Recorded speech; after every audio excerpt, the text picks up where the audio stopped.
Oi, pessoal. Dando continuidade, então, aos nossos estudos, né? Agora nós vamos entrar num conteúdo, na verdade, é só o início de um conteúdo que vai seguir vocês agora até o final do ensino médio, certo?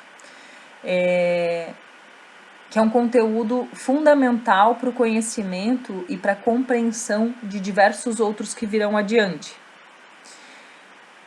Só antes de dar continuidade, de falar para vocês sobre o que nós vamos estudar, eu vou fazer rapidamente uma retrospectiva desde o início de quando começamos os estudos aqui no ensino médio, né, o estudo da química. Então nós iniciamos com o estudo de um átomo, a estrutura do átomo.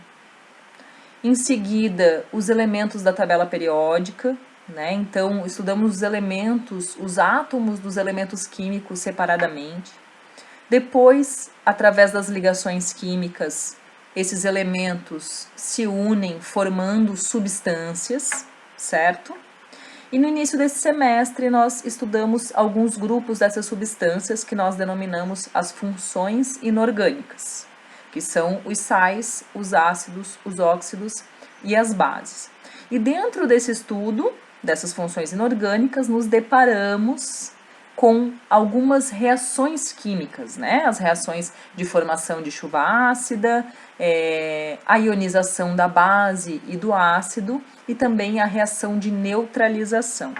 Então agora, para que a gente possa se aprofundar no estudo das reações químicas, é fundamental que a gente compreenda o que é um mol e de que forma obter o que é e de que forma calcular as massas molares, tá?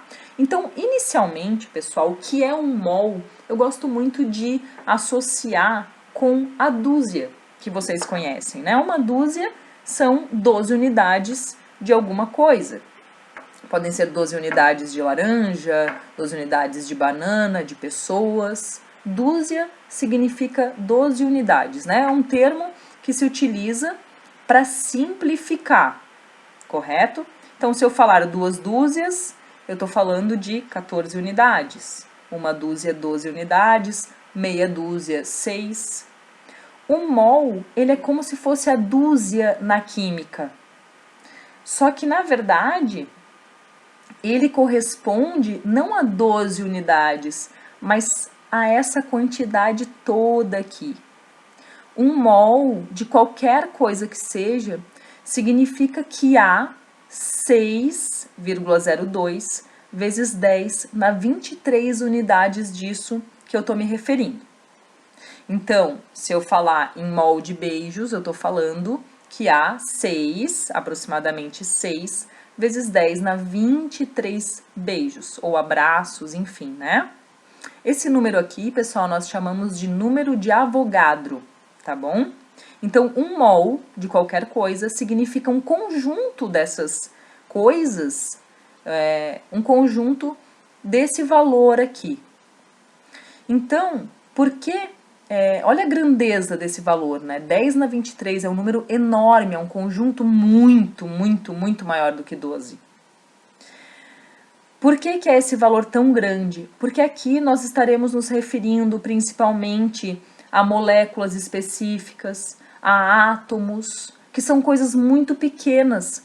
Então, o mol, que é um conjunto desse número de moléculas ou desse número de átomos, ele veio para facilitar. Porque, por exemplo, se você falar assim, prof, você pode ir lá no laboratório e pesar para mim 100 moléculas de água? Pessoal, 100 moléculas é muito pouco. Uma molécula é muito pequena. Eu não tenho equipamento lá no laboratório para pesar algo tão pequeno assim. Então, o mol, quando o mol une toda essa quantidade aqui, por exemplo, um mol de moléculas de água, né? Significa que eu tenho aproximadamente 6 vezes 10 na 23 moléculas de água. Ela já me dá uma massa palpável, que sim, se você pedir para eu pesar 1 mol de água no laboratório, eu posso sim usar uma balança, tá bom? Então, o mol ele veio para facilitar. Então, não lembre, né? Lembre que ele pode ser utilizado para qualquer coisa, sempre vai significar que é esse número É um conjunto dessa quantidade dessas coisas que podemos estar nos referindo. Então, cuidem só para não confundir, porque o mol ele não é uma abreviação de molécula, por exemplo, né? Molécula de água é isso aqui. Cada uma dessas é uma molécula de água. Um mol de água são 6,02 vezes 10 na 23 moléculas de água. Tá bom? Então, o seguinte, eu dei o exemplo da balança, né? A primeira coisa que a gente vai precisar entender e saber aqui é voltar lá na tabela periódica e se atentar a um valor que nós não demos importância no semestre passado. Nós não estudamos no semestre passado, que é esse número que está logo abaixo do símbolo do elemento químico. Esse número aqui, ele se refere à massa atômica, tá? Então, ele vai ser fundamental para a gente estar, para o nosso estudo a partir de agora. Então, olha só, a massa atômica, ela é, na verdade, a massa de um átomo. Ela não existe nem uma unidade dessa massa que seja conhecida. Por exemplo, não tem como chamar de massa atômica, falar de massa atômica me referindo como gramas ou quilogramas, porque é muito pequeno. Da mesma forma que a massa molecular seria a massa de uma molécula, tá? Aqui de um átomo, aqui de uma molécula. É muito pequeno também. Então, nós trabalhamos, na verdade, com o que nós chamamos de massas molares. As massas molares são o quê? A massa de um mol de alguma coisa, que é aquele conjunto que eu acabei de mostrar para vocês.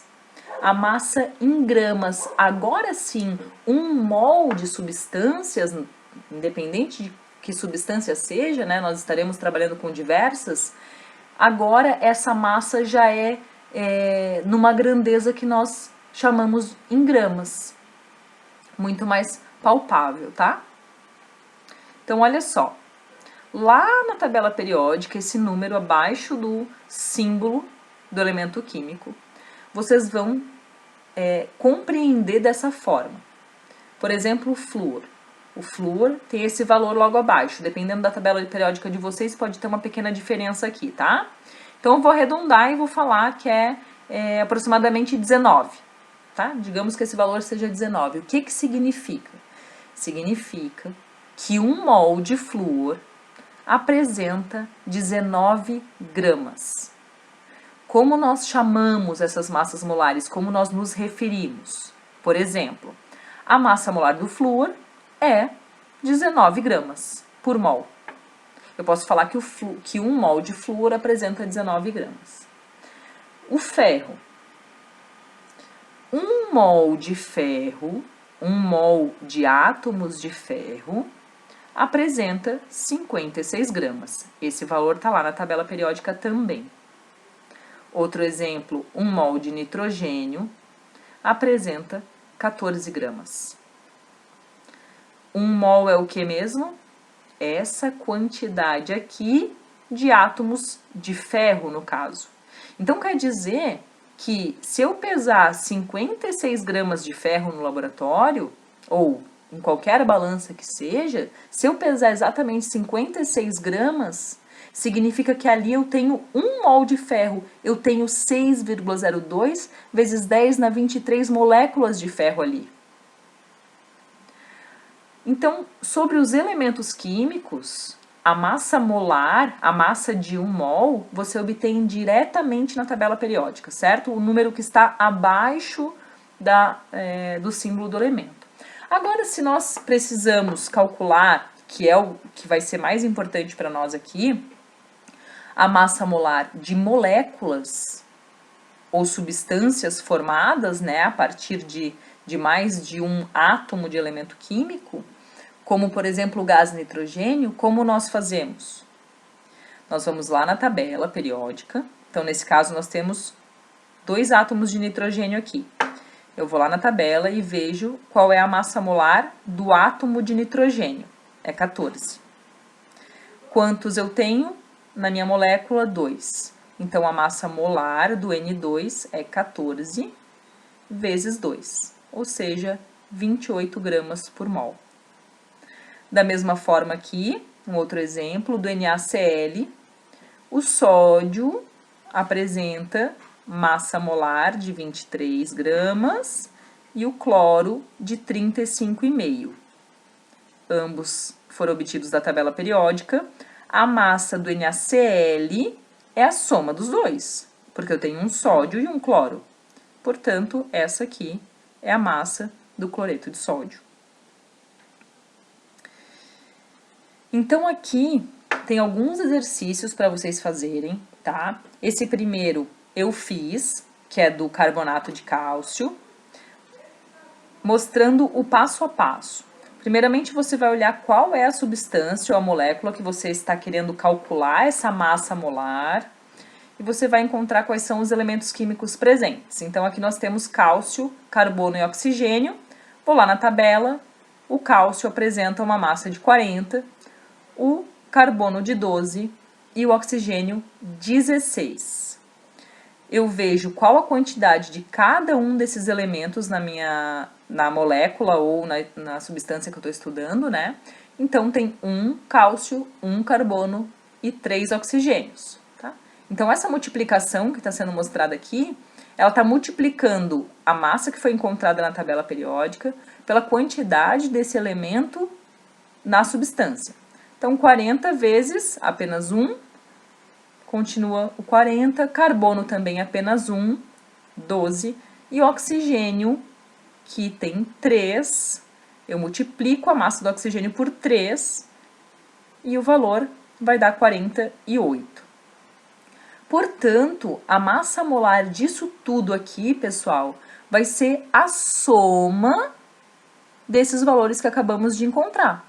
Então, a massa molar do carbonato de cálcio, que é o CaCO3, é 40 mais 12 mais 48, que dá o valor de 100.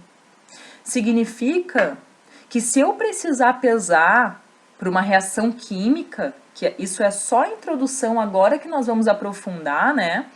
Se eu precisar pesar 1 mol de carbonato de cálcio, eu não tenho um equipamento em que ele determine exatamente 1 mol, mas se eu souber que 1 mol tem 100 gramas, eu posso simplesmente ir no laboratório e na balança e pesar 100 gramas desse material. A água não está aqui nesse exemplo, mas vocês podem fazer, né? A água é H2O. Então, da mesma forma, vocês vêm aqui, tem hidrogênio e oxigênio. Quantos hidrogênios tem na água? 2. Então, eu vou lá na tabela periódica e eu vejo que a massa do hidrogênio é 1, tá? É 1, só que tem 2 na molécula. Então, vai ser 1 vezes 2, vai dar igual a 2. E o oxigênio é 16. Então, a massa total da molécula de H2O é 16 mais 2, que é igual a 18 gramas por mol. Então, se eu preciso de 1 mol de água, eu vou lá no laboratório e vou pesar 18 gramas. E se eu preciso de 2 mols de água? 1 mol são 18 gramas, 2 mols serão 18 vezes 2, que é 36, tá bom? Então, aqui, a gente... Esse conhecimento da massa molar, ele é fundamental, porque a gente vai sair de uma linguagem que é de onde a gente vai partir, onde qualquer pessoa que precisa desenvolver um novo produto, que desenvolve esses produtos numa indústria, ou, por exemplo, pessoas que trabalham com medicamentos, né? Se eu for comprar na farmácia um medicamento, eu não vou me referir ao medicamento como mol, né? Para o farmacêutico, eu não vou pedir 1 mol de paracetamol ou 2 mols. Mas, com certeza, quem desenvolveu o paracetamol, ele precisou desse conhecimento, tá? Tudo aquilo que é formado a partir da reação química, que é tudo, né? As reações químicas, elas são inúmeras, infinitas dentro do nosso organismo, enfim, na natureza, para desenvolver produtos, ela não está só dentro do laboratório. Então, esse conhecimento que nós estamos adquirindo agora nesse momento, ele vai ser fundamental para a gente sair de uma linguagem bem fundamental e vir para uma linguagem mais palpável aqui, quando falamos em gramas, tá? Então, eu vou querer que vocês façam da mesma forma que eu fiz este exemplo e o anterior, né, e os anteriores do slide anterior, vocês vão realizar o cálculo da massa molar para essas substâncias aqui. Só vou trazer agora para esses 3 exemplos aqui, ó, que são cátions, né, e ânions, pessoal, com carga, elementos com carga, o cálculo de vocês não vai mudar nada, porque nós estamos calculando massa, tá? Então, relembrando, aqui, ó, ânions e cátions significa o quê? Que houve perda ou ganho de elétrons. Mas vamos lembrar que os elétrons, eles apresentam uma massa desprezível. Eles são muito, muito, muito pequenos, a gente desconsidera a massa deles. Então, eles não interferem na massa de uma substância, tá? Então, isso aqui, ó, essa carga -1, -3 ou +1, ela não fará diferença nos cálculos, ok?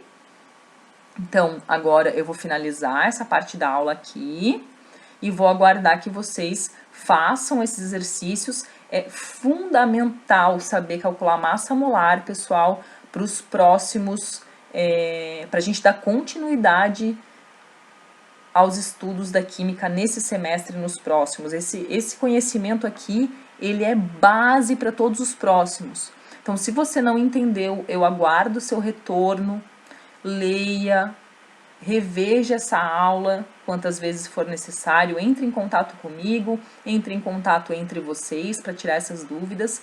É fundamental, não tem como entender os próximos passos, que nós ainda nem aprofundamos, né, em reações químicas. É impossível estudar reação química se vocês não souberem calcular a massa molar das substâncias usando essa forma que eu estou falando para vocês aqui na aula, tá bom?